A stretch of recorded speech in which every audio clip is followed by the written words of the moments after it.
آئی موت نے آ کر ہماری لذتوں پر پانی پھیر دیا، ہماری محبتوں پر پانی پھیر دیا، ہمارے حسن و جمال پر پانی پھیر دیا، ہماری کمائی کھانے پینے پر پانی پھیر دیا، ہماری عزت پر پانی پھیر دیا، اور ہم پچھتاتے ہی پچھتاتے رہ گئے۔ موت آئی، ہر چیز کو چھین لیا، ہر چیز کو چھین لیا۔ اس لیے موت مومن کے لیے تحفہ ہے۔ کیا ہے؟ ارے بولو کیا ہے؟ الموت تحفۃ المومن فرمایا گیا۔ موت مومن کے لیے تحفہ ہے۔ مومن ہر چیز سے ڈرتا ہے، موت سے نہیں ڈرتا، موت سے نہیں ڈرتا۔ موت اس کے لیے تحفہ ہے، موت اس کے لیے خوش ہونے کی چیز ہے، موت اس کی کامیابی کی چیز ہے۔ اس لیے مومن موت سے نہیں ڈرتا بلکہ موت آنے سے خوش ہوتا ہے، موت آنے سے خوش ہوتا ہے۔ موت سے وہ گھبراتا ہے جس کی زندگی اللہ کے حکم کے مطابق نہیں ہے، محمد صلی اللہ علیہ وسلم کے طریقوں کے مطابق نہیں ہے، وہ موت سے ڈرتا ہے، خوف کھاتا ہے، اور کسی کی موت کو سن لیتا ہے تو میرے دوستوں بے چین ہو جاتا ہے۔ ہائے میری بھی موت آئے گی، میری بیوی چھن جائے گی، میری جوانی چھن جائے گی، میرا مکان چھن جائے گا، میرے کاروبار چھن جائیں گے، میری آرام راحت چھن جائے گی، کوئی چیز میرے پاس نہیں بقے گی، میں خالی ہاتھ آیا تھا اور خالی ہاتھ جاؤں گا، کوئی میرا ساتھ نہیں دے گا۔ بیوی کہے گی بس تیرا ساتھ میرا ساتھ موت تک کا تھا۔ باپ کہے گا جاؤ بیٹا اب ہمارا کوئی ساتھ نہیں ہے۔ نوکر چاکر کہیں گے جاؤ اب تم اکیلے، ہمارا تمہارا کوئی ساتھ نہیں ہے۔ ہر چیز کا اس کا ساتھ چھوڑ دے گی۔ تن تنہا آیا تھا، تن تنہا دنیا سے آخرت کی طرف روانہ ہو جائے گا۔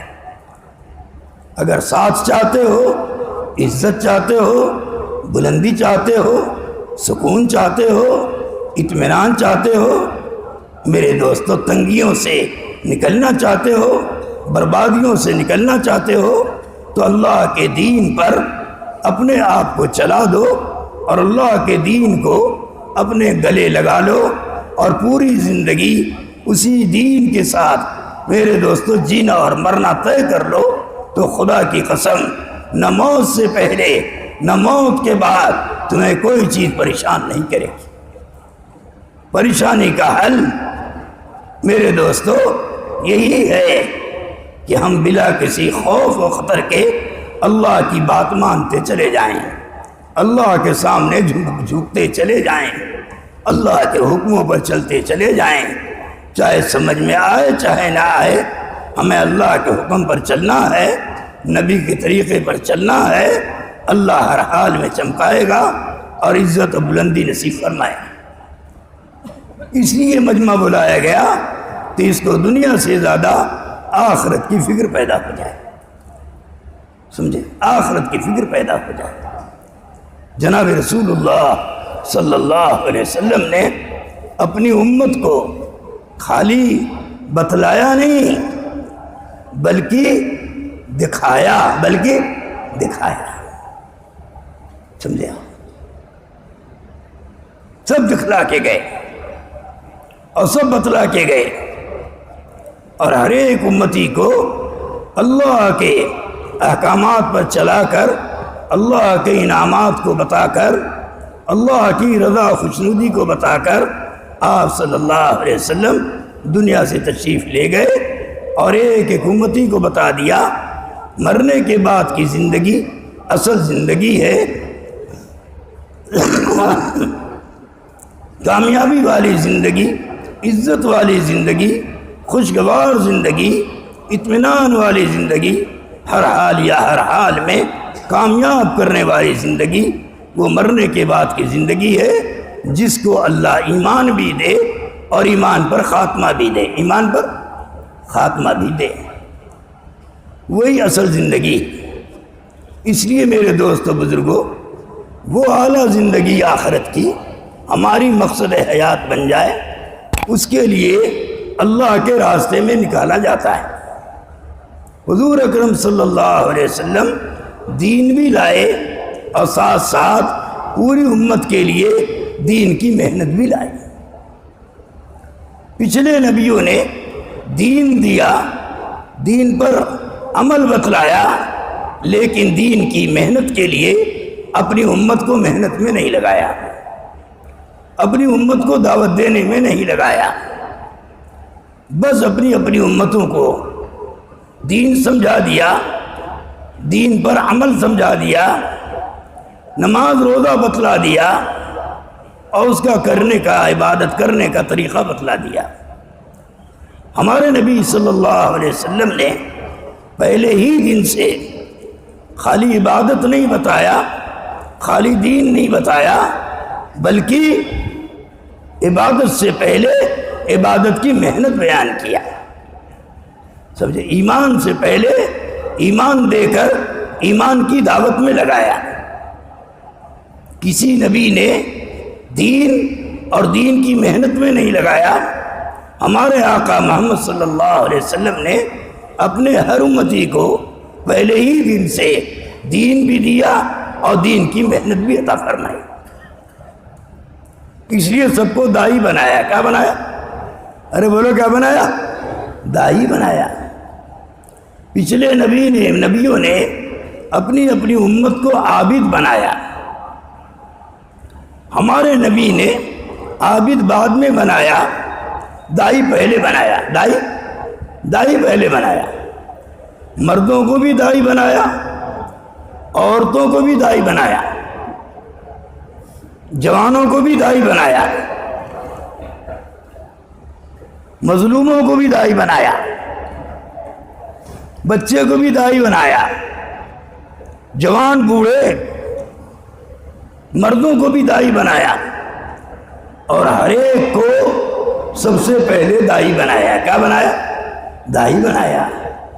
داعی بنو گے تو عمل پر استقامت ملے گی، عمل کی حقیقت ملے گی، عمل پر پروان چڑھیں گے اور عملی زندگی وجود میں آئے گی، اور ہر لائن میں مسلمان ترقی اور کامیابی تک پہنچے گا جب یہ دین کو دین کی محنت کے ساتھ قبول کرے گا، دین کو دین کی دعوت کے ساتھ قبول کرے گا، دین کو دین پر چلنے کے اعتبار سے قبول کرے گا، تو اللہ رب العزت اس ایمان والے کو چمکائیں گے اور عزت و بلندیوں تک پہنچائیں گے۔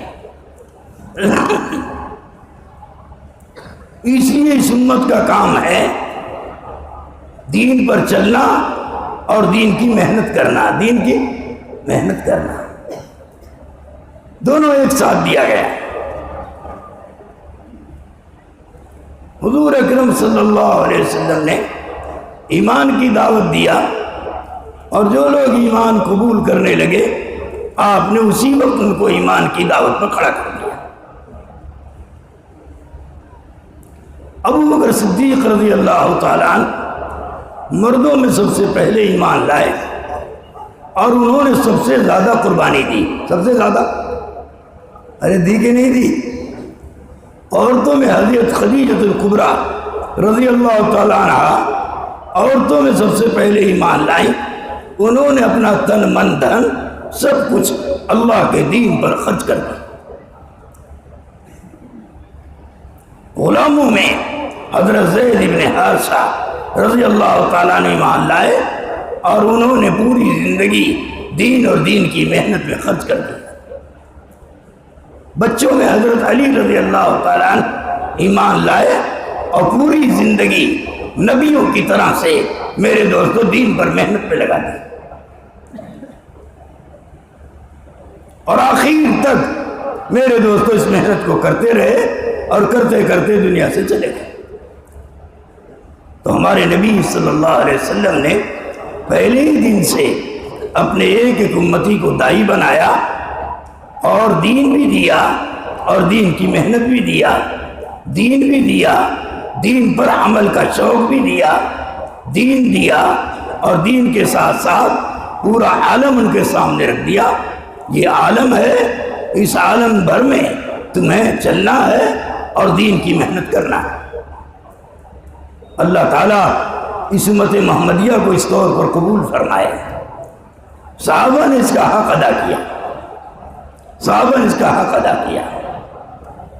حضرت ابوبکر صدیق رضی اللہ تعالیٰ جب مکہ چھوڑ کر ہجرت کرنے لگے تو جتنا گھر میں نقدی تھا، جو کچھ آپ نے پوری زندگی میں کمایا تھا، وہ سب اپنے ساتھ لے لیا۔ 80,000 دینار اور درہم اپنے ساتھ ہجرت میں لے کر محمد صلی اللہ علیہ وسلم کے ساتھ نکلے۔ جب ان کے باپ حضرت قحافہ رضی اللہ تعالیٰ گھر میں آئے اور ابوبکر کے مزاج سے واقف تھے، ان کے جذبات سے واقف تھے، ان کے خرچ کرنے سے واقف تھے، ان کے ذہن میں یہ بات آئی کہ ابوبکر ہجرت کر کے جا رہا ہے، مکہ چھوڑ کر جا رہا ہے، بال بچے چھوڑ کر جا رہا ہے اور محمد صلی اللہ علیہ وسلم کے ساتھ جا رہا ہے۔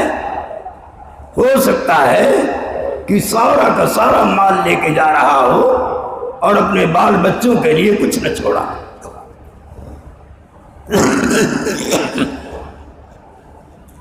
اس لیے اس اندھے باپ نے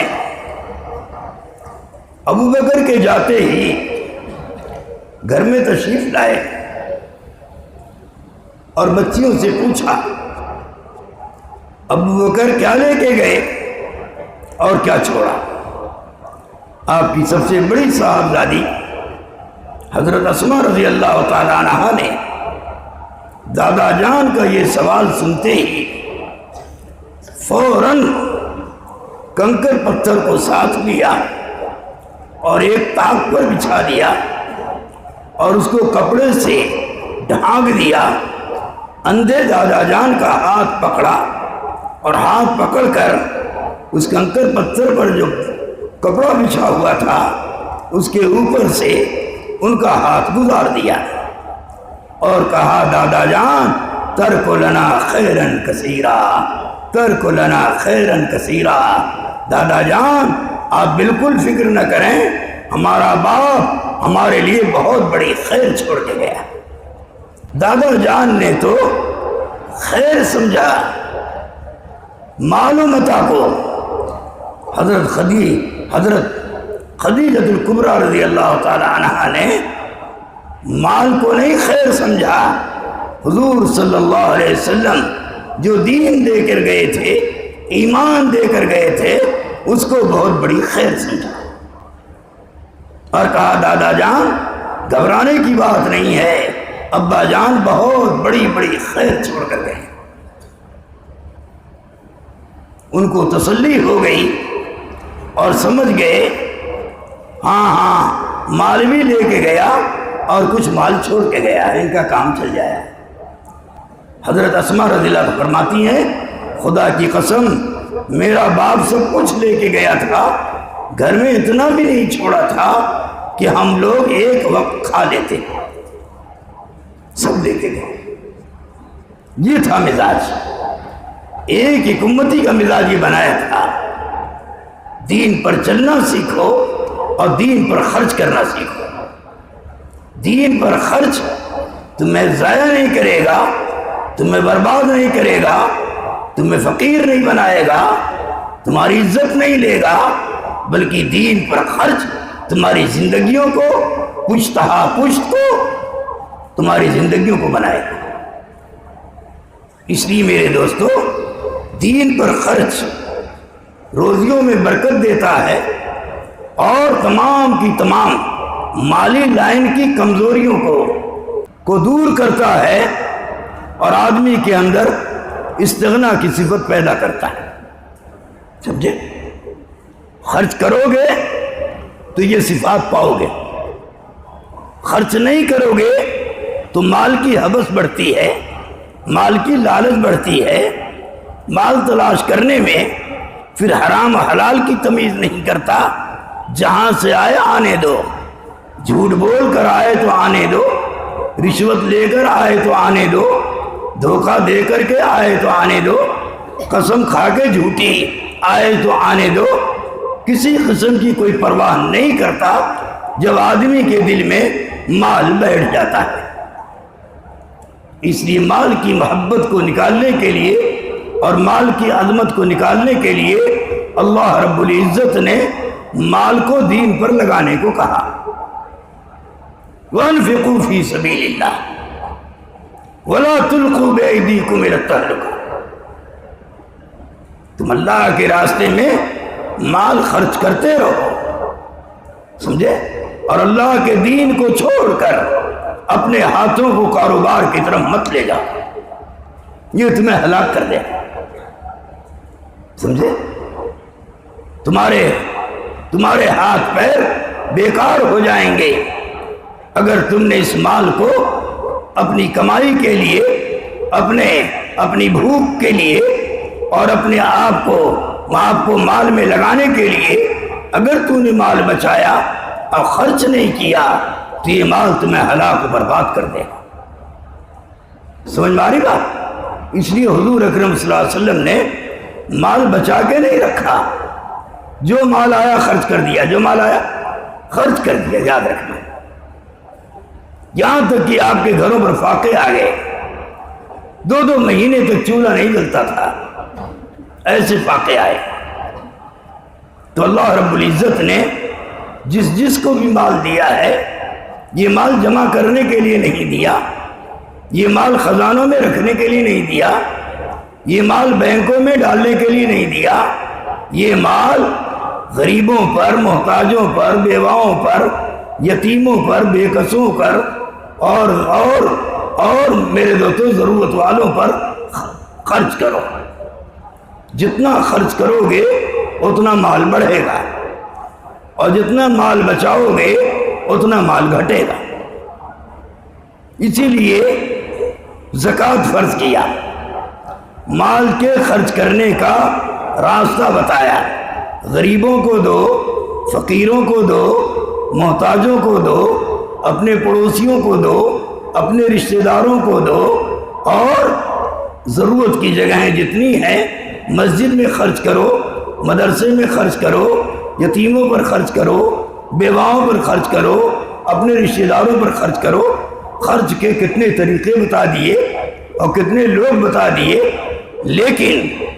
لیکن کمانے کا ایک طریقہ بتایا، کلام میں کمانے کا صرف ایک طریقہ بتایا، حلال طریقے سے کماؤ، اللہ کے حکموں کے مطابق کماؤ، نبی کے طریقوں کے مطابق کماؤ، اور خرچ کرنے کے کتنے راستے بتا دیے۔ تو پتہ چلا مال کمانے سے نہیں بڑھتا، مال جمع کرنے سے نہیں بڑھتا، مال تو خرچ کرنے سے بڑھتا ہے۔ خرچ کرو گے مال کے لیے دروازہ کھلے گا، تمہارے لیے بھی کھلے گا، تمہاری اولادوں کے لیے کھلے گا، تمہارے رشتہ داروں کے لیے کھلے گا، اور تمہارے چھوٹے بڑے لوگوں کے لیے کھلے گا۔ ہر لائن سے اللہ مال بڑھانے کا فیصلہ فرمائیں گے، اور عزت والی روزی اور عزت والی روٹی عطا فرمائیں گے۔ اس لیے ہمارے لیے اور آپ کے لیے اللہ نے دین دیا ہے۔ کیا دیا ہے؟ دین دیا ہے۔ دین زندگی میں لانے کے لیے ہے، دین دوسروں تک پہنچانے کے لیے ہے، دین عالم میں پھیلانے کے لیے ہے، اور دین جان مال لگانے کے لیے۔ جتنا جو جان مال لگائے گا اللہ اسے ترقی اور کامیابی نصیب فرمائیں گے۔ اس لیے ہجرت کے موقع پر حضور اکرم صلی اللہ علیہ وسلم نے سارا مال میرے دوستو سب کا سب لگا دیا۔ صحابہ کرام رضی اللہ تعالی عنہ نے تبوک کے موقع پر اپنا سارا مال لگا دیا، بچایا نہیں، خرچ کر دیا۔ تو جتنا وہ خرچ کرتے چلے گئے آج تک اللہ ان کی نسلوں کو دے رہا ہے۔ یہ صحابہ کی قربانیوں پر اللہ دے رہا ہے، یاد رکھنا۔ اور پتہ نہیں کتنی مدتوں تک دے گا، کتنے سالوں تک دے گا، کچھ نہیں کہا جا سکتا۔ حضرت مولانا یوسف صاحب رحمۃ اللہ علیہ فرماتے تھے جتنا دین پر اور دین کی محنت پر لگاؤ گے 10 گنا سے لے کر 50 گنا اور 60 گنا یہاں تک کہ 100 گنا اللہ اس دنیا میں دیں گے، اور مرنے کے بعد کتنا دیں گے یہ اللہ کو معلوم۔ تو دین پر مال لگانے سے مال کم نہیں ہوتا، بلکہ دین پر لگانے سے مال بڑھتا ہے۔ اس لیے صاف صاف حدیث میں فرمایا گیا زکوٰۃ دو مال بڑھے گا، زکوٰۃ دو مال بڑھے گا، صدقہ دو مال بڑھے گا۔ صدقہ سے مال بڑھتا ہے، اور میرے دوستو کمانے سے اور جمع کرنے سے مال گھٹتا ہے، یاد رکھیں۔ نظر آتا ہے صاف صاف 100 روپے میں 10 روپیہ صدقہ کر دو گے تو 90 روپیہ بچے گا، 90 روپیہ بچے گا، صاف ظاہری طور پہ دکھائی دے رہا ہے۔ لیکن اللہ کے نبی فرما رہے ہیں یربی الصدقات، جتنا صدقہ دو گے اور صدقہ بڑھاؤ گے اتنا ہی مال بڑھے گا، اور جتنا جمع کرو گے اتنا ہی زیادہ مال گھٹے گا۔ اس لیے میرے دوستوں اور بزرگوں ہماری زندگی سنت پر آ جائے، شریعت پر آ جائے، سادگی پر آ جائے، مجاہدے پر آ جائے، قربانیوں پر آ جائے، پورا دین پوری زندگی میں آ جائے۔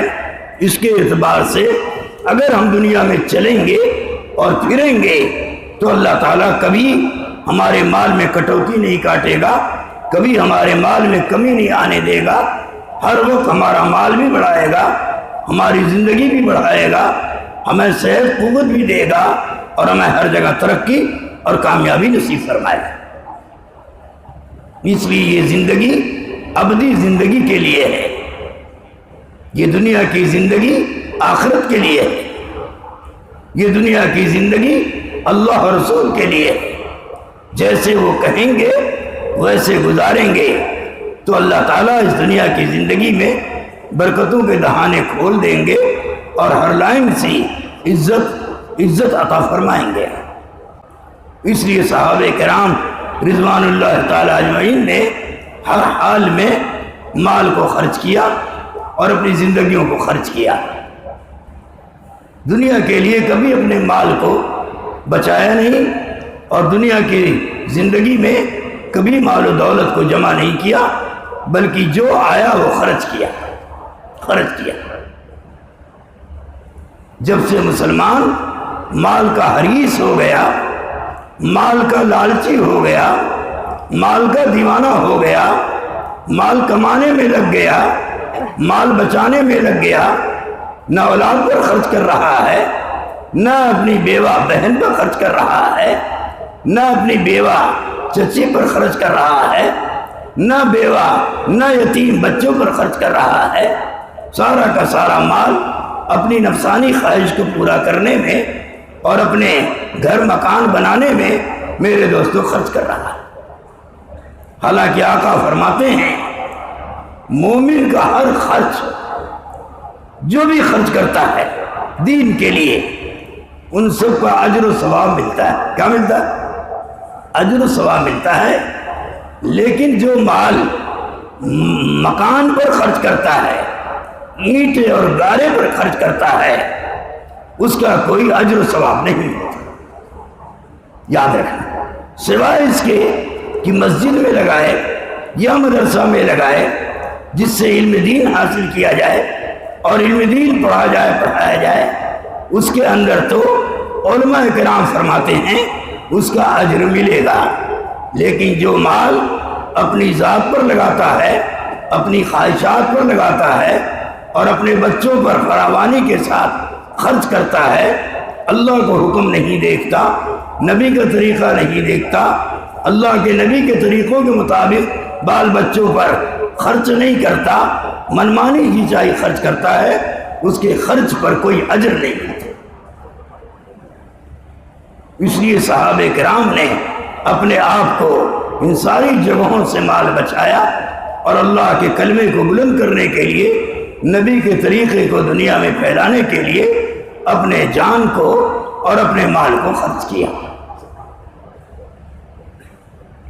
اس لیے میرے دوستو اللہ کے راستے میں نکالا جاتا ہے کہ ہمیں اپنے جان کا صحیح استعمال آ جائے، ہمیں اپنے مال کا صحیح استعمال آ جائے اور دین پر لگانے کا شوق پیدا ہو، دیندار بنانے کا شوق پیدا ہو، امت محمدیہ کے دین کو لانے کے لیے اور دین کو دنیا میں پھیلانے کے لیے اور دین پر چلانے کے لیے اور دین پر میرے دوستو جان مال لگانے کے لیے اس کا شوق بڑھے، اس کا جذبہ بڑھے، اس کا حوصلہ بڑھے اور اس کے اندر میرے دوستو خرچ کرنے کا مزاج بنے۔ اس کے لیے اس کے جان کو اور مال کو اللہ کے راستے میں لگانے کے لیے آمادہ کیا جاتا ہے۔ سب سے بہترین مال وہ مال غنیمت ہے۔ کون مال ہے؟ مال غنیمت، یاد رکھنا۔ سب سے قیمتی مال، سب سے خیر والا مال، سب سے زیادہ برکت والا مال، سب سے زیادہ ہدایت والا مال، سب سے زیادہ ترقی والا مال، سب سے زیادہ محبوبیت والا مال، سب سے زیادہ زندگی بنانے والا مال، خدا کی قسم وہ مال غنیمت ہے جو راہ خدا میں محنت مجاہدے قربانی پر اللہ دیتا ہے۔ سب سے پاک مال ہے مال غنیمت۔ دوسرے نمبر کا مال ہدیہ ہے۔ کیا ہے؟ ارے بولو کیا ہے؟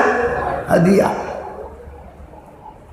جس ہدیہ کے لینے میں ذرہ برابر اس کے اندر حرص نہ ہو، لالچ نہ ہو، طمع نہ ہو اور ایسی شکل صورت نہ بنائے کہ معلوم ہوتا ہے یہ بھوکا ہے، معلوم ہوتا ہے اس کے پاس کپڑے نہیں ہیں، معلوم ہوتا ہے یہ حاجت مند ہے، اس طرح سے شکل صورت بنا کر کے لوگوں سے ہدیہ قبول کرے تو یہ بھی جائز نہیں۔ ہدیہ اس پاک مال کو کہتے ہیں جس میں ذرہ برابر اسراف نہ ہو، دل کی طمع و لالچ نہ ہو، سمجھے؟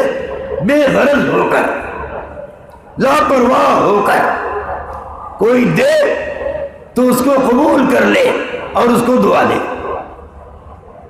سمجھ میں آ رہی بات؟ تو دوسرے نمبر پر پاک مال وہ ہدیہ ہے، اور تیسرے نمبر کا پاک مال وہ حلال کمائی ہے جس میں اللہ کا حکم ٹوٹنے نہ پائے، نبی کا طریقہ چھوٹنے نہ پائے، سنت کے مطابق مال سے مال کمایا جائے، یہ کمائی کا راستہ ہے، یہ بھی پاکیزہ مال ہے۔ اس کے علاوہ جتنے مال ہیں اور جن جن راستوں سے وصولا جاتا ہے احسان جتلا کر میرے دوستو اور طرح طرح کی چیزیں دکھلا کر جو مال حاصل کیا جاتا ہے جس میں اسراف ہوتا ہے، طمع ہوتی ہے، لالچ ہوتی ہے، حرص ہوتی ہے، مال کے بڑھانے کا مزاج ہوتا ہے اور مال پر زندگی کا مزاج ہوتا ہے، ایسا مال آدمی کو خیر نہیں دلاتا بلکہ تباہی بربادی لاتا ہے۔ اللہ ہم سب کی حفاظت فرمائے۔ اس لیے میرے دوستو بتایا گیا حلال مال کماؤ تاکہ تمہارا دل ادھر ادھر نہ جائے، تمہاری زبان سوال نہ کرنے والی بن جائے، تمہارا دل حریص لالچی نہ بن جائے، تمہارا دماغ ادھر کی طرف نہ چلنے لگے۔ اس لیے فرمایا کہ بہترین آدمی وہ ہے جو اپنے جان و مال سے مال کمائے، قربانیوں سے مال کمائے۔ اس لیے مزدوری والا مال جو محنت سے مزدوری سے کمایا جاتا ہے وہ بڑا قیمتی مال ہوتا ہے، اور سچائی امانت داری کے ساتھ جو دکانوں میں رہ کر کمایا جاتا ہے وہ بڑا پاکیزہ مال ہوتا ہے۔ لیکن جس میں جھوٹ بولا جائے اور جس میں غبن کیا جائے اور جس میں نیت خراب کی جائے، ایسے مال سے اللہ ہم سب کی حفاظت